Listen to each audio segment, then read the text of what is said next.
Hello and welcome to the final of our Stephen Bomb for the week. We are discussing Jailbreak. It's very exciting. That felt wrong instinctively, Chris, because I didn't go, hello and welcome to Stephen University. Well, yeah, you kind of did, didn't you? I said hello and welcome to, and then span off. Oh, right, okay. That was an error. I regret it deeply, immediately. I'm very sorry, everyone. I think it's a overuse of the word regret. Yeah. I don't think it's fine. Yeah, fair enough. So we are discussing Jailbreak, the big one. Chris, Tonight there's gonna be a jailbreak. That's a song, isn't it? I'm pretty sure it's a song. Yeah, I'm pretty sure too. Yeah. So, before we get to thoughts, I suppose, what happened? So Stephen wakes up in jail, Yep. as correctly predicted. Yep. Then he's able to break free. They never explain or clarify why. I'm assuming because it's a barrier built for just gems alone, and because he's got a bit of human he can step through. That's my assumption. Yeah, I think that's one of those things that's kind of so clear without, it would have been nice to have 100% someone say it, but it's yeah, especially because there's a point where Garnet goes, oh, of course. And it's like, or Sapphire goes, of course. So, yeah. Yeah. So then he meets a character we later learn is called Ruby. And the minute he meets her and she's all feisty and red, I'm like, boom, that's half of Garnet. Kaboom. Yeah. So I think you know that instantly. And I realise I've been thinking I'm quite clever, but there's been a lot of hints, so I'm probably not the only one that has we'll get to that. guessed that. We'll get to that. So anyway, so he chills about with her for a bit, and they walk around looking for Sapphire. He finds Sapphire, he sets her free, the two run, hug, twirl around in happiness and form Garnet. Then they go off to fight Jasper, and there's this amazing song which I can't wait for you to do, because that's going to be fucking brilliant. Because it's sort of a rap, sort of like this great love anthem. It's brilliant. She kicks her ass, and then the Pearl and Amethyst and Stephen are in the control room. Big hands going down, shit's breaking loose. They land. Jasper's like, "I'm gonna attack you. I could beat you if I was a fusion as well." So then she forces Lapis to Lafaloo. It's Lapis, isn't it? Lapis Lazuli. You forces can a fusion there. You don't need if it's easier for you, just say Lapis. You don't need the full full name. I like it. So Lapis is like, "Fuck this! I'm gonna drag you down, and we're gonna stay trapped." Which I mean, that's got to come back at some point, because there's just this big fusion of a gem wrestling underwater, is there, for all of eternity. So that happens. Reasonable thought. And then there you go. That's it. Yeah. Then he answers the phone to Connie, and then Connie phones. Yeah. So I mean, let's start with the big thing, because I think people are here to hear. Let's chat about this fusion thing. So Lion's return. Yep, I thought Lion was really well used. Yeah. We could be so mean. You know what we forgot to mention last week, actually, very quickly, is that when Stephen does return to the beach after going off with the townies, when he gets back, Amethyst and Pearl were fused into Opal again, and we're using the arrows to try and take out. Yeah. We forgot to mention that, but that's a really cool moment, because as soon as they see Stephen, their immediate reactions to seeing him in such danger and coming to them, and because they have such different reactions, causes them to split from the fusion instantly. Yeah. Which is a lovely little re-reference to how unstable fusions can be with certain people, which is nice to because it really, for me, certainly on this rewatch, solidifies how incredible Garnet is. Because it's quite a nice subtle nod, isn't it? Yeah, especially if the two aired together. Yeah, because you sort of go. You see how unstable the fusions are, and temporary they seem to be. The show's done a good job of making that a thing. To realise that they're together constantly, you sort of go, that is a heck of a relationship. That's, an incredible relationship. And I mean, I very nicely not too on the nose, but very nicely put as a sort of a love story. You know, it's oh, absolutely. I absolutely viewed it as a love story. Yeah. That's why I described the song as a love anthem, and Mm-hmm. what a lovely way to put it. And yeah, just wonderful. Mm-hmm. Like, as much as I predict they were a fusion, I didn't think about what that must mean and that implication and stuff. And yeah, it's fantastic. Yeah, and a little interesting little tidbit, a little bit of trivia for you, Chris. For some reason, when this episode aired in France, there was a mistranslation of the song lyrics for Stronger Than You, which made it seem like they were more of a strong friendship. And Oh, really? this caused a bit of outrage amongst fans who knew that from the American translation that was not the case, that it was more of a love story, and they thought it was some sort of weird homophobic censorship. But it turns out it may just have been a bad mistranslation. Obviously, you'll never know, because it may have just been some weird homophobe going, no, I don't like that, I'm going to translate it differently, I suppose. But everyone involved has always said it was a mistranslation. Well, it's like the Power Rangers movie getting banned in certain countries because there's that bit where he goes, boy trouble, girl trouble, and she's like, and that apparently was enough to be like, it's about lesbians. Yeah, I know people are crazy, but you not. need to stop referencing Power Rangers. This is becoming a thing. I know, that's fine. I'm fine with that. So yeah, no, since that viewing, that original one, they have redubbed it with correct lyrics. But anyway, back to the actual the point of the topic. So yeah, so 100% you are right, Chris. You called it as far back, I think, as Alone Together. Now, well, it's like when I was watching Power Rangers and theorized that Alpha 5 and Zordon were a fusion. No. So did other people were other people working it out? Like, what was the deal? So did you guess that? So this is how I got to it, right? Because I also worked it out. And I worked it out for the same reasons you did. Because the show was proving to be a detail-orientated show, and it bugged the shit out of me that Garnet had 2 gems when no one else did. F***ing drove me mad. And yet, for weeks, not weeks, but for episodes and episodes, I didn't then put that together with the thing that had been introduced to me in Giant Woman, which is fusion, which makes perfect sense. Why would I not think of that? So when was the moment you did put it together? It was Coach Steven, which is when they form Sugalite. And Sugalite's f***ing huge. And I'm thinking about how Garnet, because you may not have noticed this, because I couldn't really point it out because I don't want to spoil anything, but when Garnet opens the door to the rooms, 2 lights light up. No, I think we discussed that. Oh, did we discuss that? Okay. Yeah. I'd noticed that. I'd noticed she had 2 gems. I don't know if that episode, but at some point I noticed the 2 lights lighting up on her room. Yes.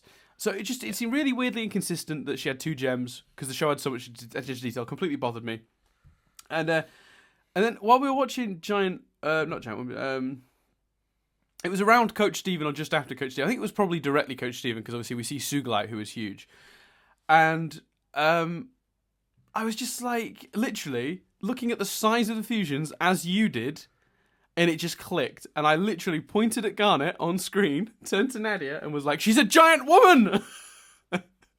Because I like... Well, yeah, because for me it was her next to Steve Oni, and I was like, why is she as tall as this fusion and 100%. No one else is? And it's like, oh. And it's weird, because it's like the show's kind of become its own worst enemy, because it's so detail orientated that, like, you just go like, well, do you know what I mean? Like, obviously, like, you know, like, you sort of think, like, these things matter. It's a show that's proven itself to be detail orientated, so you're sort of taught to notice. So you sort of, I think a lot of people figure it out early. So I get to that, and then I'm excited, and we watch through the whole season. And like you, after watching The Return and seeing the destabilizer separate the 2 gems, like you, I went, brilliant. This might be the moment we meet, the 2 gems that make up Garnet. Very excited. Watch the episode. As like you, as soon as I saw Ruby, I was like, this might be one half of Garnet. She's going for another half Sapphire, looking for her. This is Garnet. It's got to be Garnet, right? So they come together. I'm very excited. But like shortly after watching that, I put a post up on the Steven Universe message board that says, did anyone else work it out beforehand? And very excitedly, I'm like, just watching the show, really excited about it, really enjoying it. Did anybody else figure it out ahead of time? Like I did, feeling very proud of myself, but my girlfriend's pretty confident that I'm not alone. Yeah. To which someone links a post. And it is the official discussion thread for the very first episode of Steven Universe. No. And I'm going to read you a quote from a user on Reddit known as... Oh, where is it? Oh, no, that's the wrong link. Here we go. This user is called The Internationalist. And it has -2 votes. So he got downvoted for this. And the thread is now locked, so you can't upvote him. And it's the discussion thread for Gem Glow and Laser Light Cannon. And he goes, I agree. I already feel like I know Amethyst and Pearl on a deeper level. That said, Ruby, Sapphire, Garnet will take some time for me to feel like she's something beyond a big, strong black lady. Now, he's reviewing the whole episode and then does this joke about Ruby, Sapphire, Garnet. Either that's a psychic person or that is one of the most incredible predictions I have ever seen. What, does he just have a knowledge of, like, what... the fact that she looks a bit like a Ruby and stuff? How did he... No idea. No idea. That's ridiculous. Yeah. So someone sent me a link to that and said, now have a think about your life. But it was a huge, very, very popular fan theory. There were whole threads dedicated to it. There were massive things, like looking at, the statue that makes up their home base thing, like going this is that is sort of commonly known as rainbow quartz, and the belief, I believe, amongst fans is that big statue that's their base is designed on the fusion of potentially Garnet, Pearl, Amethyst, and the original Rose. Oh, okay. Because it's got multiple arms, multiple eyes, very much like a fusion. And it's huge, obviously. Bigger than any fusion we've seen thus far. Which makes sense, because it would be, because it would have more gems involved. But if you remember, when they originally formed...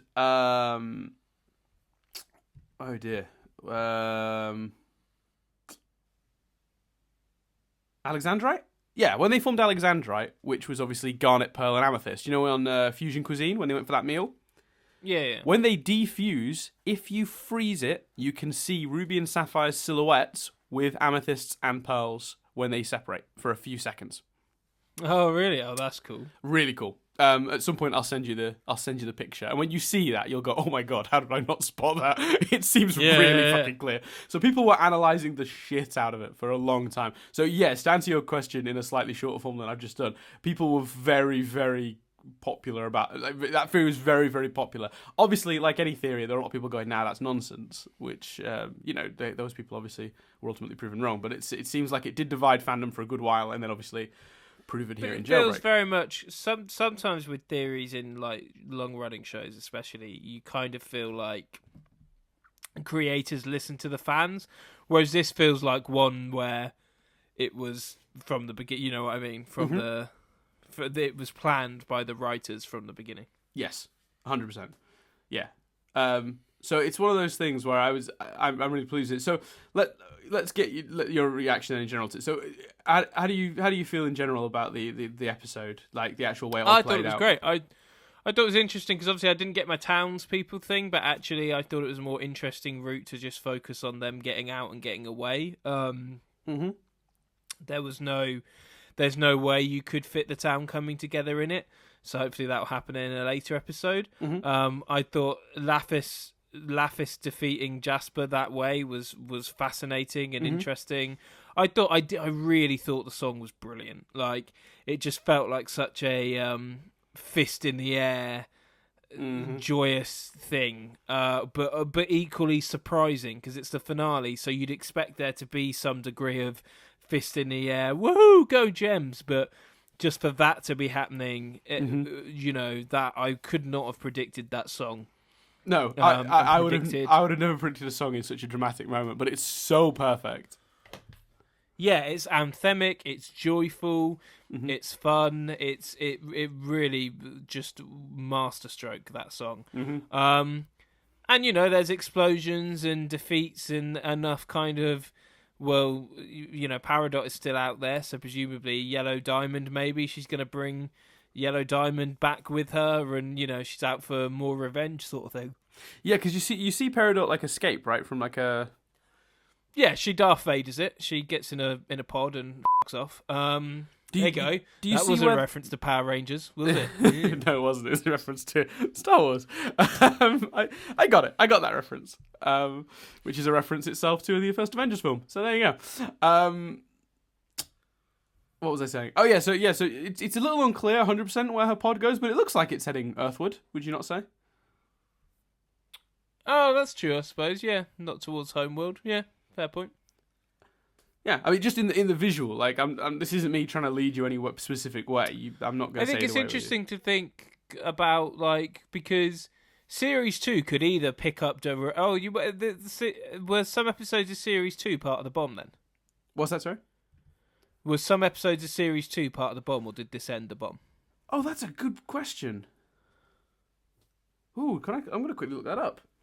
Because, to my mind, Series 2 has two routes now. We either kind of start back with, maybe slightly more mature, but we go back a bit to a cheeseburger backpack-related madness, or maybe more like Lars and the Cool Kids, stories about the townspeople, one-off monsters, or we jump straight back into Paradot and the fusion under the sea and all that stuff, and it'd be interesting to know where they go.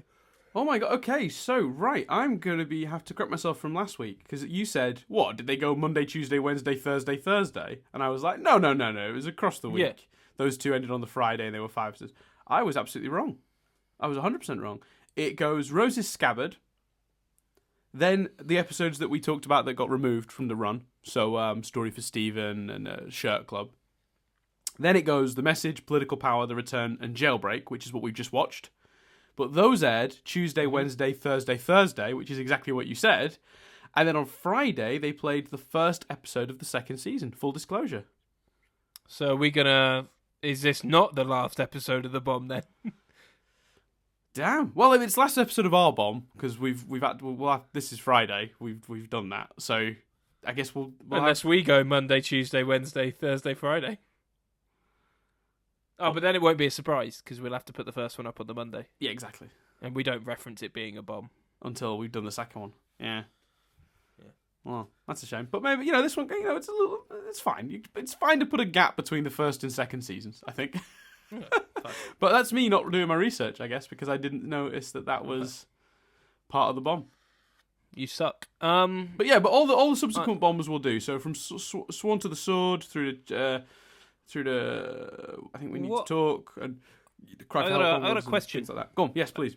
I got a question that's more interesting than this. I know that sounds bad, but it will be. Because it's not us reading episode titles. You mean me reading episode titles?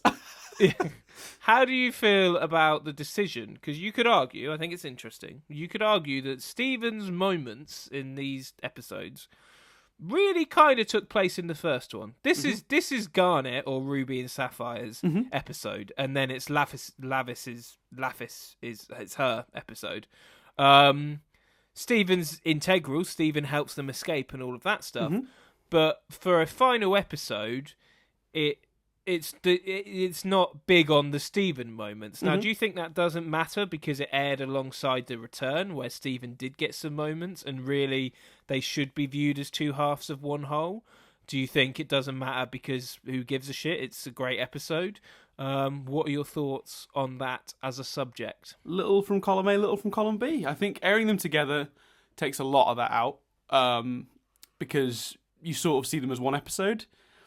I don't think you can really. I see them as one episode, really. I know we've split them here, but they aired together. It's like they used to do you remember Rugrats? You used to watch Rugrats, didn't you? Yeah, they'd air them as doubles, wouldn't they? So it was a bit like that. Two 10-minute bits. So for me, that kind of negates it because you watch it as one if you're watching it on TV the way it was intended to be watched. So you're getting everything. You're getting your Stephen moment, you're getting your Garnet moment, you're getting your Lapis moment. Everyone gets a moment, with the exception of maybe Pearl and Amethyst, obviously. But that's fine. There's plenty of episodes in future. Not everyone can have a moment. There are lots of characters in this show. No, nor am I saying everyone should have a moment every episode. No. But your point, which is an interesting one, which is should Stephen not have had a bigger moment in this, with this being specifically the final episode? Because it has been separated. It's got its own title. It's got its own little A to B story within it. And kudos to the title card for just being in space. I thought that was cool. Very cool. Yes, I like that as well. And also the sound, which is just that sort of like that empty Yeah. of space, which I loved. Thought that was really cool too. I think it's an interesting point, but because he's the catalyst for everything that happens, even though he doesn't get a moment, without him, none of it happens. So, and a little bit as well, even Lapis, her decision, I think the conversation he has with Lapis in the cell about sometimes you have to fight. You can't just give up.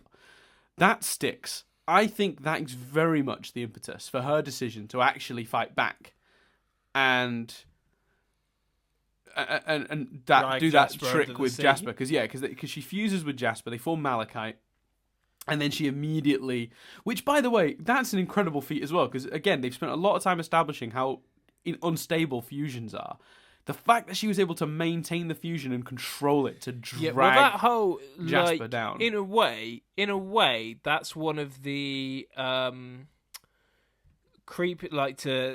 to compare it to Doctor Who. Doctor Who did a storyline, Death in Heaven, Dark Water in Series 8, where the basic conceit of the plot was that people, after they died, became Cybermen but still felt everything. And there's this line where it's like, if you could hear the dead, they'd all say the same sentence, which is, please don't cremate me. The idea being they could feel them burning, which is such a creepy idea, and we had a big discussion at the time about whether it was too far, whether it was too creepy for essentially a children's show. Mm-hmm. Yeah. And the idea that these two gems are underwater fighting each other for potentially thousands of years, and Lapis has to stay so strong to keep Jasper under there and keep him captured, is a really kind of like, I almost want them to address it quite quickly so that I'm not watching every episode of this show going, somewhere underneath them is this great big battle between these two gems.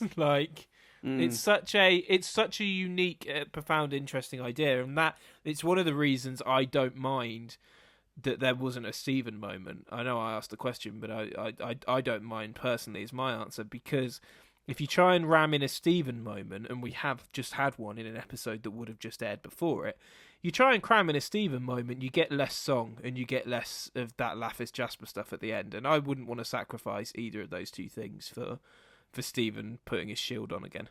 And like you say, he gets the moment of that conversation with her.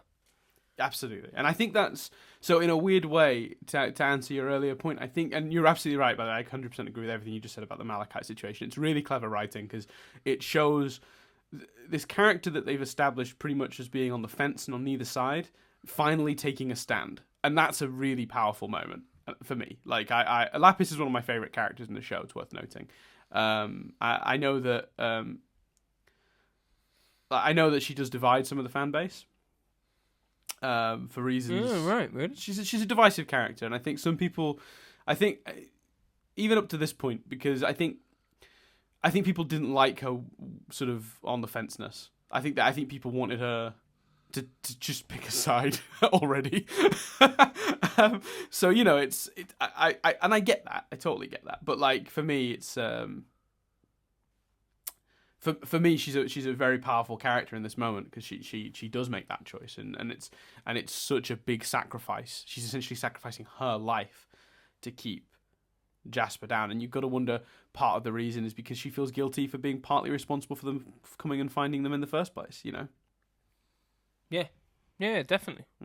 So yeah, and obviously there's the other thing as well. As she says as she's doing it, and it's a great line. I don't have it in front of me, but it's as she goes to fuse with as she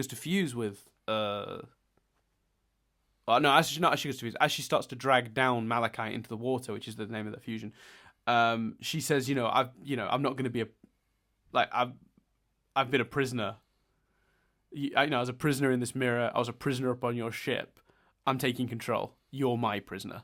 And that's very powerful.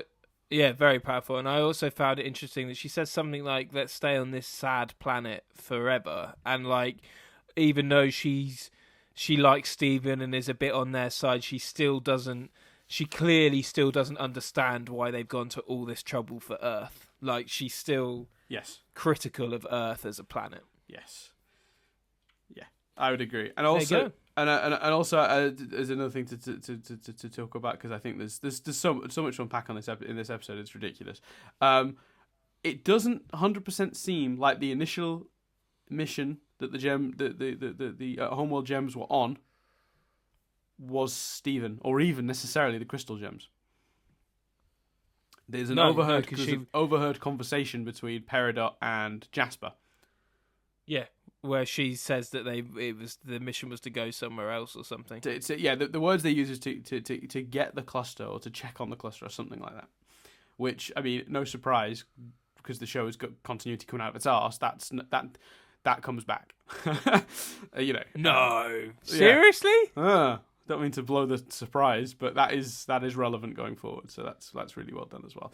I predict shit goes down. You always predict shit goes down, and you're always right, Chris.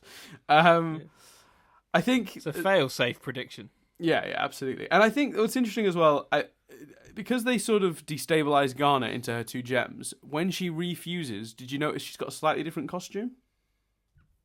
Yeah, it's a little bit funkier. I did notice that. Mm-hmm. And I wondered as well whether there was some sort of... The fact that they'd just been... Because I assumed that was because they were, like, broken. Although they obviously found their forms again a lot quicker than Pearl did, who took a sweet-ass time when it happened to her. But anyway. Yeah, it's interesting because there's an episode later on that, like, talks about how that works and why that works the way it does, and it's to do with each gem's personality and they come back to it, but there is a reason why it takes a different length of time for everyone. Well, I wondered as well whether that had a slight, like on Doctor Who, where I'm just going to reference Doctor Who all the time now instead of Power Rangers because I got bitched at by Dan. On Doctor Who, whenever he or she regenerates, they're always slightly like off kilter and slightly mad and a bit manic, and like David Tennant keeps falling asleep, and the same thing happens to Peter Capaldi. I wondered whether, and I'd like to think this isn't the case. I'd like to think she'd just kick ass and powerful. But given that she couldn't fight Jasper earlier on, I wondered whether when they smash and reform, they come back a little bit stronger right away, and maybe that's also why Garnet was so powerful against Jasper, because she'd just come back. Something I was mulling over. What did you think to the moment with Stephen when he realizes that he's just met the other 2 halves of Garnet and asks if they liked him? I just thought it was very sweet, very cute. Very but they are like, he's still not fucking getting it, is he? Like, because they've met him. Like, and I thought as well the way that they were like, we were going to do this on your birthday. I thought that was very cute as well. Actually, that's another thing I wanted to ask you about. Did you find that an acceptable reason for them to have kept it from Stephen all this time? Yeah, I did. They've kept so much shit from him, and they're clearly still keeping shit from him. Yeah. That I don't think they even really needed to justify and explain why that was the case. Well, I think a little, because a lot of the stuff they've kept from him, it's been made clear that they've kept it from him for sort of his own safety, because he's a bit young to handle some of the responsibility that might be coming with their place. Yes, but I've got an answer to that, Dan. Please. Because I assume you're basically saying, why would they keep this from him? Yes.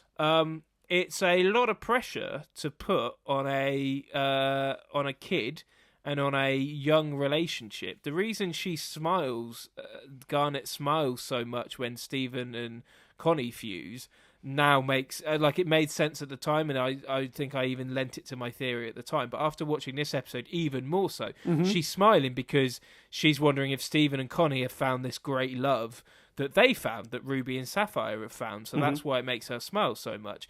If she reveals Ruby and Sapphire to Stephen around that time, then it puts a lot of pressure on Stephen and Connie's fusion, and therefore Stephen and Connie's relationship. Boom. That's very good. That is very good. So yeah, so I mean, it's interesting because I you just got Billinghammed. Make that a thing. Please make that a thing. You just got Billinghammed. It doesn't even work. It's brilliant. There's too many syllables, Chris, in your surname. That's the problem. You just got hammed. That doesn't work either. There's only 3. Yeah, I don't know. It just doesn't. No, yeah, it's 4 if you're doing the though. It just doesn't quite fit. Billinghammed. Anyway, no, I see. You actually, that's a very good point. That is a very strong point, and I didn't feel because when I first watched it, I was like, I'm glad they covered that because seriously, why? So I thought it was very nice that it was like we were saving it for your birthday, and it also makes so much sense.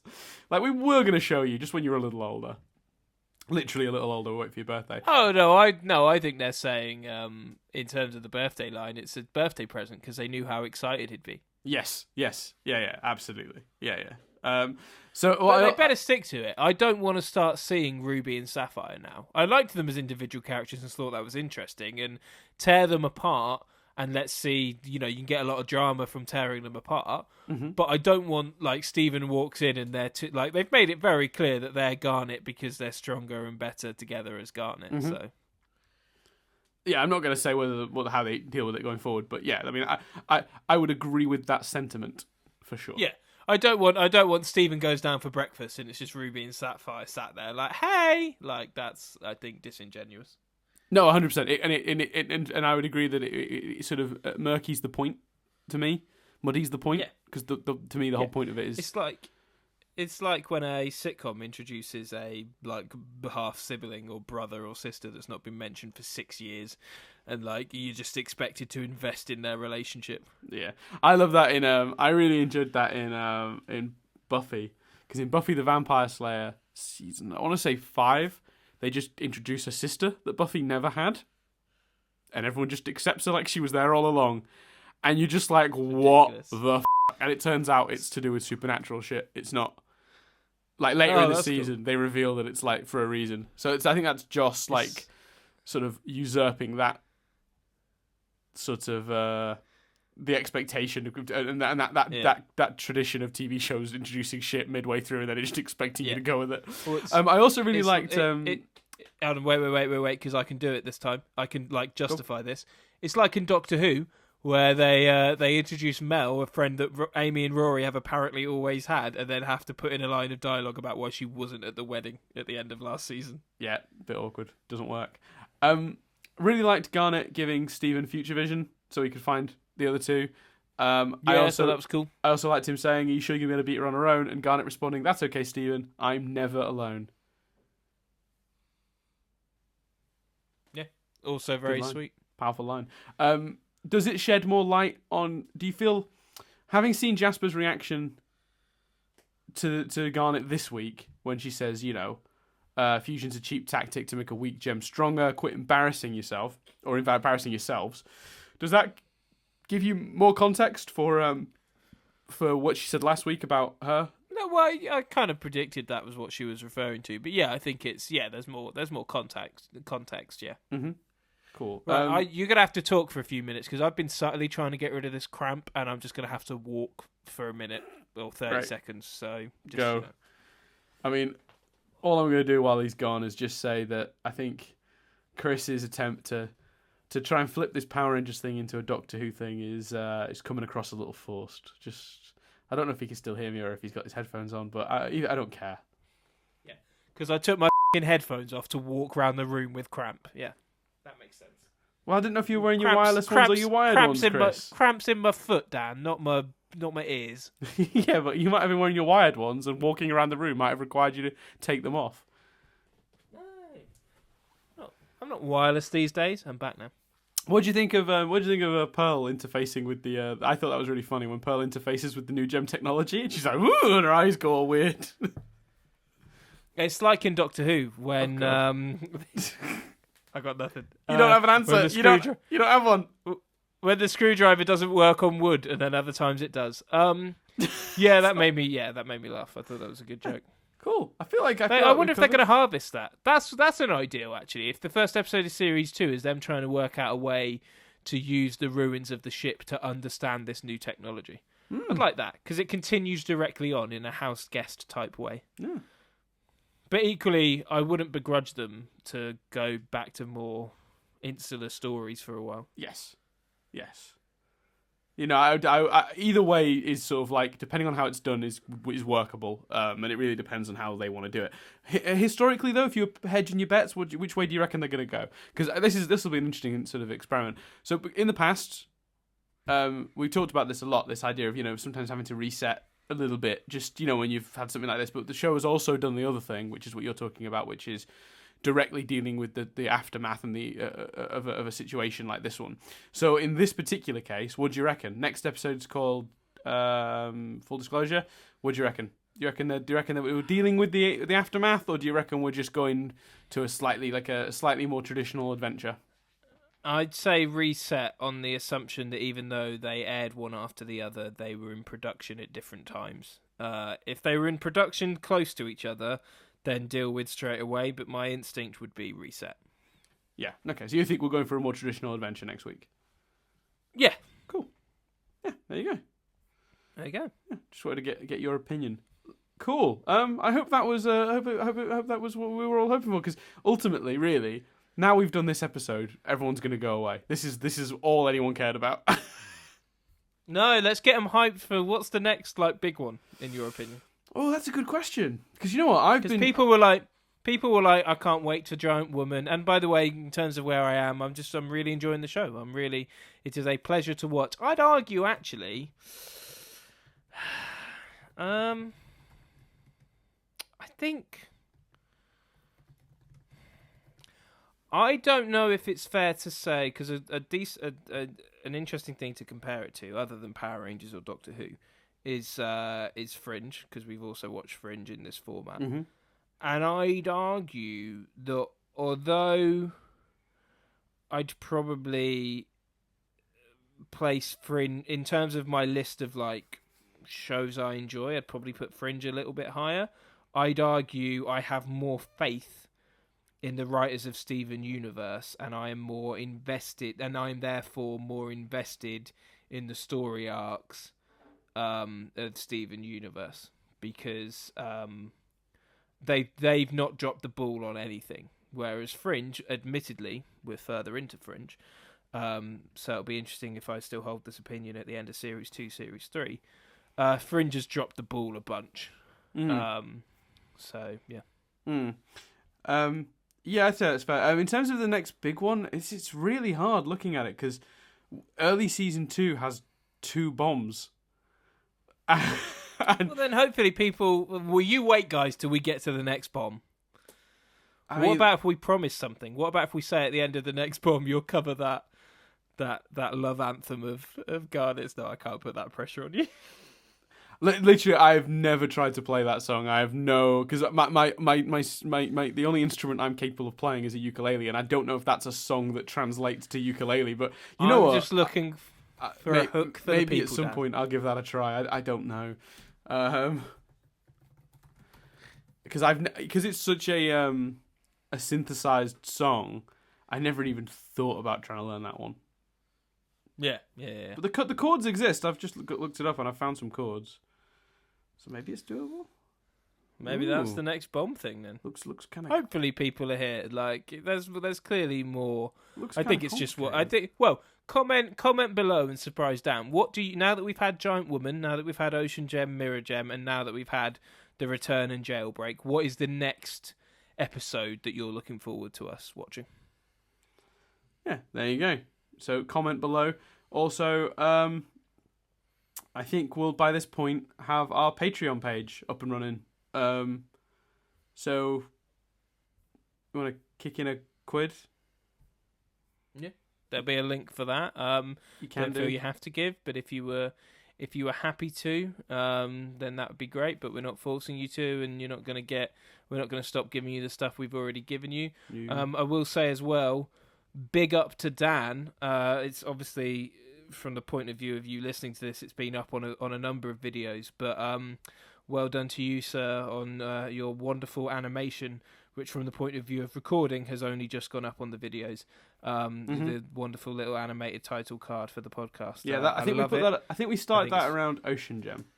Yeah, and that's obviously all, as you may have guessed, that's all Dan. So well done to you for that wonderful graphic. I think it looks fantastic. Yeah. No, thanks, Chris. I appreciate you saying that. It makes the video files much larger, so it means uploading them takes forever now. It's really annoying. When you got your new shiny laptop, think how much longer it would have taken not on that. Yeah, I mean that's a scary thought. I will also, Chris, send you a link to to an old Is Garnet a Fusion collection thread where this is before Jailbreak aired. It's a thread on Reddit which is now locked, so you can't get spoilers from it. And it is a bunch of people talking about all the various evidence that Garnet is actually a fusion. Which, that's by awesome. The way, now one thing as well worth noting. Did you notice that Sapphire only has one eye? Yeah. So it's a perfect explanation for why Garnet has 3. Yeah. When I saw that Ruby had 2, I was like, well, surely the next one's only going to have 1. And then I was like, boom.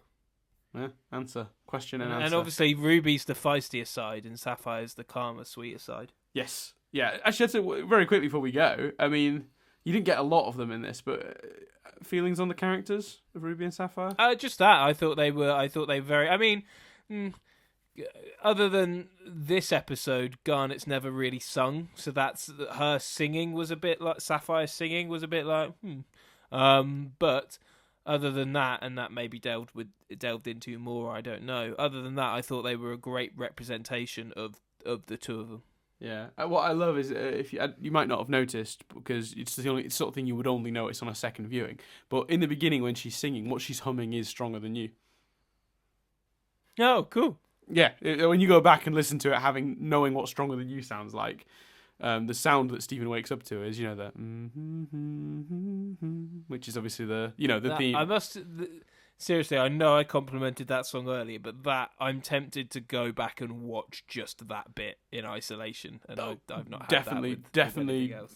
Exactly what I did. Yeah, dozens of times over. Yeah, absolutely. And once you've gone through it all, and I can give you the full soundtrack, it's on there in its glory because obviously when you watch it in the context of the episode, there's parts of the song you not miss, but are not included because Stephen talks over them because it's while all that's happening, there's explosions and fighting, and he's talking to like Pearl and like what I mean. Like there's stuff happening during the song. On the soundtrack, there's a clean, full 3-minute version of just the song with none of the sound effects or the extra stuff from the episode in it, and it is pretty glorious. Cool. And I've pre-ordered the vinyl now, so I'm really excited to hear some of these songs in vinyl. Yeah, you said last step. I think I did. Not on the last step, but the last time we recorded, which would have been Political Power or whatever it's called. Yeah. Yeah. Anywho, part of a bomb though. Yes, part of a bomb. 2 days ago. So I guess we'll see you in a couple of days' time on Tuesday for the next episode. Thank you for sticking with us so far, guys. We love you to bits. Thanks for all your comments and thoughts and like goodbye to those of you who will now leave us. Now we've gotten to the big. Don't give him the opportunity to. Don't do that. Don't say goodbye to them because that just make people go, oh, well, they're expecting us to leave. So fuck it. Yeah, no. We'll definitely see all of you next time when we discuss the next episode. So that's everything for this week. I've been Dan Doolan. I've been Chris Billingham. And we'll speak to you next time as we discuss Full Disclosure.